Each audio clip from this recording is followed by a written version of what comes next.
돋보기 프레지던트 안녕하십니까? 반갑습니다. 예, 여러분 안녕하십니까? 프레지던트 TV 시청자 여러분, 엄문호 소장님과 저 KFC가 기획적으로 준비하고 있는 돋보기 프레지던트 오늘이 네 번째인데요. 처음에 이걸 기획할 때 우리 엄문호 소장님이 20만 뷰 뭐 얘기를 좀 하셨는데 어떻게 몇 뷰나 나오고 있습니까 지금?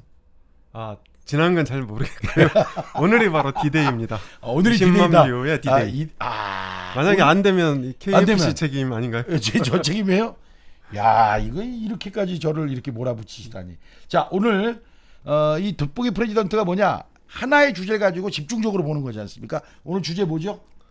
이준석 놀풍인데요. 예. 만약에 이재명 지사와 이준석이 붙으면 어떻게 될까? 에? 이렇게 한번 이제 해보는 아니, 이런 거죠. 엉뚱한 이거 처음 들어보는 엉뚱한 발상인데요. 재밌는 발상이죠. 대신에. 예. 오.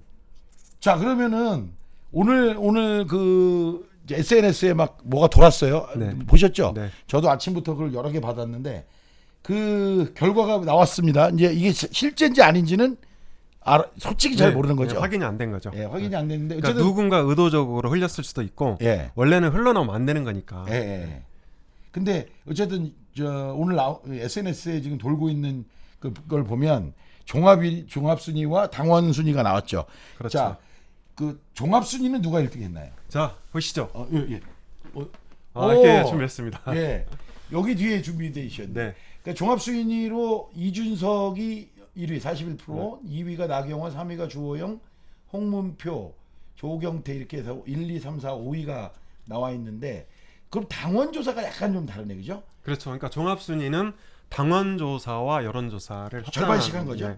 합산한 결과고요. 당원 조사에서 나경원 전 의원이 이제 1위를 했어요. 네. 근데 표차가 32대 31로 뭐 거의 뭐 표가 차이가 없다는 얘기는 결국은 이 정도 차이가 난다는 얘기는 국민 여론조사에선 압도적으로 이준석이 이겼다는 얘기네. 앞섰다. 그렇죠. 예, 압도적으로 앞섰다는 거네. 그러니까 당초 예상은 네. 당원 조사에서 나경원 전 원내대표가 예. 이준석 전 최고위원을 큰 격차로 이길 거다. 그러니까요. 이런 예상이 이제 일반적이었잖아요. 예. 그런데 막상 조사를 까보니까 거의 1%포인트 차이 나는 거잖아요. 근데 이게 가짜다 그러면 어떻게 되죠?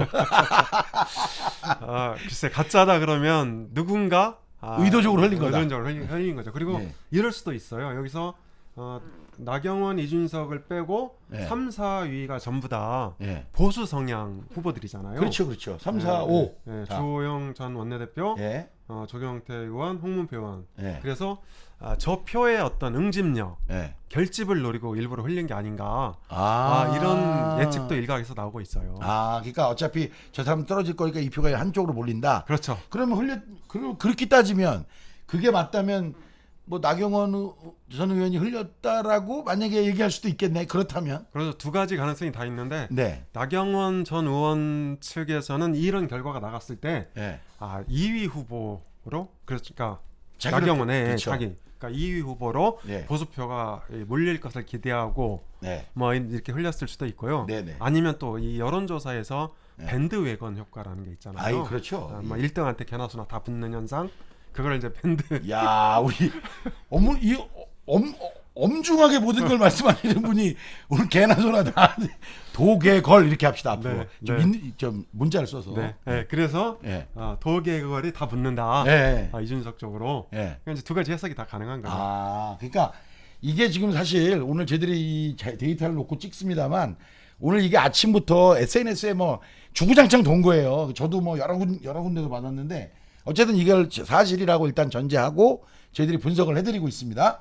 자, 그러면 좀 전에 이 얘기하고 좀 전에 아니 이재명 상대가 왜 이준석이 된다 이거는 연결이 지금 잘 안 되지 않습니까? 그렇죠. 그런데 잠깐만요. 그 전에 자 여론조사도 한번 살펴보죠. 여론조사도 있구나. 자, 여론조사는 이준석 전 최고위원이 51%로 압도적입니다. 그러니까 통상 지금까지 여론조사에서 가장 많이 나온 결과가 30대 초반이었거든요. 근데 이건 압도적이네요. 그러니까 거의 과반 이상을 차지한 거잖아요.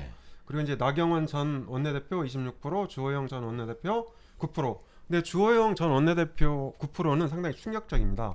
왜냐하면 주호영 캠프에서도 그랬고 주호영 원내대표 본인도 언론에 나올 때마다 본인이 1등이다. 조사가 이상하다.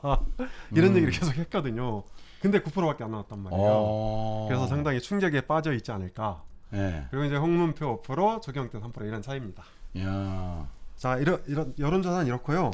그 다음에 방금 말씀하신 이준석 당대표가 되면 왜 위협적이냐? 예, 왜? 네, 저는 첫 번째는 세대 연합정당이 출범한다. 다시 말해서 국민의힘은 현재까지 60대 이상에서만 지지를 받고 있잖아요. 예. 물론 지난 4월 7일 재보선에서 뭐 일부 이제 20, 30대 지지도 확인이 됐어요. 근데 재보선 빼고 나머지 선거를 쭉 보면 거의 60대 이상에서만 압도적인 지지를 받고 있었거든요. 그런데 이준석 전 최고위원은 20, 30대에서 가장 인기가 높잖아요. 그렇죠. 그러니까 젠더 이슈를 역으로 이용해 갖고 그러니까 이 사람은 비페미, 비젠더의 대표예요. 그러니까 이 세대와 젠더까지를 결합하는 그렇죠. 새로운 연합 정당이 나올 수 있다. 그렇죠. 그러니까 60대 이성과 젠더 이슈에 민감한 20, 30대 남자 그러니까 20, 30대가 같이 연합하는 세대 연합 정당이 출연할 수 있다.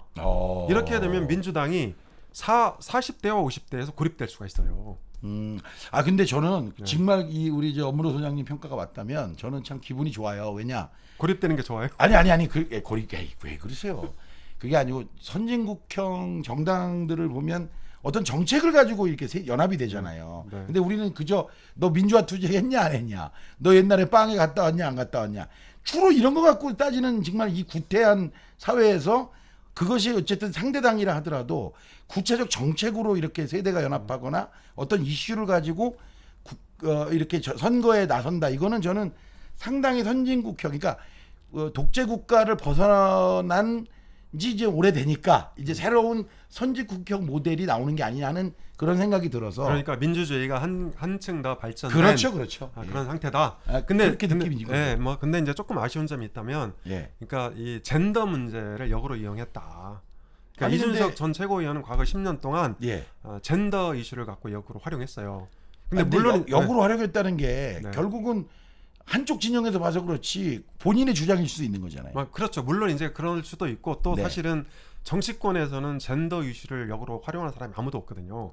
그렇죠. 그러니까 이 사실 민주주의 제도에서 선거나 정치는 이 대표성이 중요하잖아요. 대표 책임의 원리라고 하듯이. 그러니까 이준석 최고위원은 젠더의 대표인 거예요. 그러니까 나름대로 블루오션을 개척한 거죠. 오케이.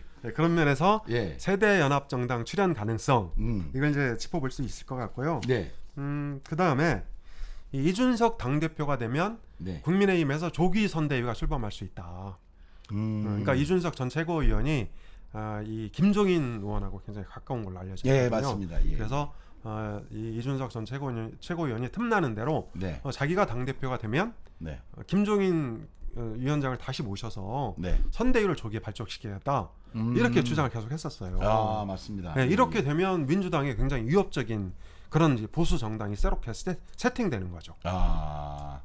그러니까 과거에는 민주당 입장에서 볼 때 과거에는 쟤는 독재 정권에 부역해 먹었어 이런 욕을 할 수 있는 후보들이 주로 나왔는데 지금은 이미 시대가 지나서 그런 프레임이 안 걸리는 거죠, 그죠? 그렇죠. 누가 더 유능하냐로 이제 싸움을 해야 되는데 그렇게 되면 아까 처음에 이재명 상대가 윤석열이 아니라 이준석이다. 근데 그 말에 결정적 문제가 있는 거 아시죠? 나이입니다. 나이. 어떻게 돼 있나요, 구체적으로? 그러니까 우리나라 헌법상 40세 이상이어야 되니까. 맞아요. 우리나라 헌법 제 67조를 보면 40세 이상만 대선 출마 자격이 있어요. 그래서 이준석 전 최고위원은 당대표가 돼도 못 나오죠. 그렇죠, 못 나오죠. 그렇지만 못 나온다 하더라도 이준석 전 최고위원이 당대표가 되면 사실상 이재명 지사 대 이준석 당대표의 대결일 수도 있다.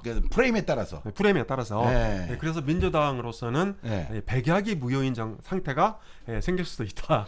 이거 자꾸 겁나는 말씀을 하시는데 자 그러면 그런 지금 전제하에 어차피 실제 선수로는 못 나오지만 민주당에서 이재명 지사가 이제 대권 후보가 되고 이준석이 당대표가 되고 또는 뭐 윤석열 당대표가 되면 1대2로 싸워야 되는 일단 상황이 되지 않습니까? 그렇죠. 그리고 이제 이재명 지사의 최고 약점이 이번에 민주당도 재보선에서 약점이 노출이 됐는데 네. 20, 30대하고 이 소통 공감이 조금 약하잖아요. 네. 좀 약간 무서운 이미지, 네. 혼자 막 해버릴 것 같은 이미지, 네. 내 얘기 안 들어줄 것 같은 이미지. 네. 20, 30대가 이런 얘기 많이 해요. 그런 면에서 이준석 전 최고위원이 당대표가 되면 이재명 지사도 큰 이 분수령에 봉착할 수 있다. 큰 위기가 도래할 수도 있다. 그거는 뭐 비단 이재명 지사 개인의 문제가 아니라 민주당 전체에 대한 일단 위기 상황이 되는 거죠. 그렇죠. 민주당 전체에 대한 위기 상황이 되는 거죠. 저는 지난번에 우리 보궐선거에서 2030이 어쨌든 민주당을 심판했다라고 얘기할 때 크게 단순한 세대 문제가 많이 아닌 그 이준석이 이번에 제대로 써먹고 있는 젠더 문제가 컸다고 보거든요. 맞습니다. 실제로 20대 남자들은 거의 국민의힘 후보에 몰표를 줬잖아요. 상당히 컸어요. 그러니까 그러는 거 아니에요. 저는 옛날에는 어떤 생각을 했냐면 야 여자도 군대 가라 이런 남자를 보면 젊은 친구들 보면 뭐라 했냐면 얘라 이놈의 새끼야 이제 뛰어버려라 이 자식아 근데 이렇게 얘기하고 말았어요 사실. 근데 지금 생각이 바뀌었나요? 근데 요즘 아이들은 어떤 거냐면 저 때만 해도 성장 과정에서 남자로 태어났기 때문에 유리하다는 생각을 많이 하고 자랐어요. 근데 요즘엔 지금 한 30대 초반 정도 되는 친구들은 남자로 태어나서 조금이라도 유리하다는 걸 느껴본 적이 없는 거야. 예를 들면 저 때만 해도 중고등학교 다닐 때 1등이 남자였지 여자가 아니었어요. 맞아요. 그랬는데 그 이후의 세대들은 학교 다닐 때 성적도 1등, 나중에 보면 저희들 뉴스 기억나잖아요. 육사도 1등이 여자, 뭐 해사도 여자, 뭐 경찰대도 여자 이런 얘기 나오는 그런 걸 보면 30대 초반까지의 남성들은 내가 남자로서 혜택은 뭐 하나도 없고 그저 군대 가서 뺑뺑만 치고 왔다라는 일종의 피해의식 같은 게 있기 때문에 이들이 야 우리한테 너희가 뭐 해준 게 뭐 있어. 그런데 자꾸 뭐 여자가 더듬었다 이러면 몰살되는 이 사회 분위기. 그러니까 오해하지 마십시오. 저는 미투를 적극 지지하는 사람인데 삼천포가 좀 너무 길어서 죄송합니다. 그래서 우리 빅데이터 마저 설명드려야 돼요. 네네네. 자, 여기 빅데이터가 있었군요. 그래서 이재명, 이준석 빅데이터 분석을 해봤어요. 빅데이터 플랫폼 썸트렌드 자료고요. 이 첫 번째 그래프 보이시죠? 이게 이재명 대 이준석 언급량 추이. 그러니까 이 온라인과 SNS에 얼마나 노출이 되냐. 그 차이거든요. 그래서 위에 빨간 선은 이재명 지사하고 파란 선이 이준석. 그러니까 물론 이제 아직은 이재명 지사가 많은데 최근에는 또 이게 일주일치 분석인데요. 이준석 그 언급량이 굉장히 늘어나고 있잖아요. 그러니까 이재명 언급량은 이 뒤쪽으로 갈수록 쭉 떨어지는데 이준석 언급량 쫙 올라가는. 그렇죠. 그러니까 실제로 그러니까 이재명과 이준석 대결 구도에서 위협이 되고 있다. 이렇게 볼 수 있고 그 밑에는 이제 감성어 비교예요. 그러니까 이재명 지사와 이준석 전 최고위원이 언론, SNS 또 빅데이터 이런데 어떻게 투영이 되냐? 뭐 이제 그걸 대략적으로 설명한 그런 비교 표인데요. 이재명 지사와 이준석 그 그래프 보시죠, 도형. 동그라미. 근데 이 파란 게 긍정 이미지거든요.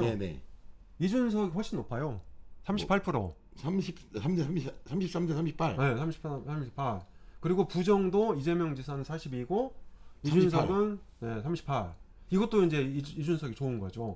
그러네요. 중립은 뭐 25, 24 비슷하고. 자, 이 감성어 랭킹을 보면 다행인가요? 이재명 지사 긍정 지지하다가 1위. 그러네요. 거기서는 뭐 압도적인데 이준석은 감성어 1위가 당기지 않다? 이게 무슨 말이죠? 당기지 않다. 뭐 가당치 않다 이런 말 아닌가요? 땡기지 않는다. 땡기지 않는다. 그러면 이걸로만 보면 뭐 그렇게 지금 말씀하신 것까지 위협적이진 않은데 이 그래프로 이 도넛 그래프로만 보면 상당한 이렇게 이 자체로만 보면 그렇죠. 겁나네 이런 위험령이 될 수 있는 거죠. 그래서 이건 대충 이렇게 살펴보시고 또 하나 보겠습니다. 저희가 이 유튜브 방송이잖아요. 우리 프레지던트 TV가 그래서 이 유튜브 분석을 안 하고 넘어갈 수가 없단 말이죠.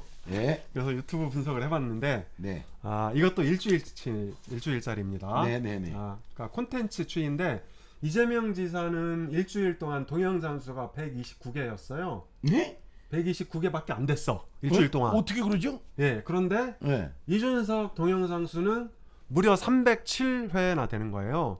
307개. 그러니까 2배가 훌쩍 넘잖아요. 2배가 넘네. 예. 그리고 여기 조회수도 네. 이게 800만 개하고 170만 개. 그렇죠. 거의 2배 가까이 차이 나요. 2배가 아니라 이거는 5배 차이 나는데요. 네. 그래서 이 각종 빅데이터나 유튜브 분석을 통해서 보면 이준석 전 최고위원의 국민 관심도가 급격히 늘어나고 있다. 늘어나고 그다음에 이것이 계속 유지되면 당 후보와 당 대표의 그 소위 시너지가 나면서 민주당 후보가 상당한 타격을 받을 수 있다. 이런 얘기 하시는 거죠. 민주당이 찐따가 될 수 있다. 그 말이죠. 아이, 그거 옳지 않은 말이에요. 그거. 물론 이준석 전 최고위원이 이번 당 대표에서 떨어지면 엄마 젖을 더 먹고 와야겠죠.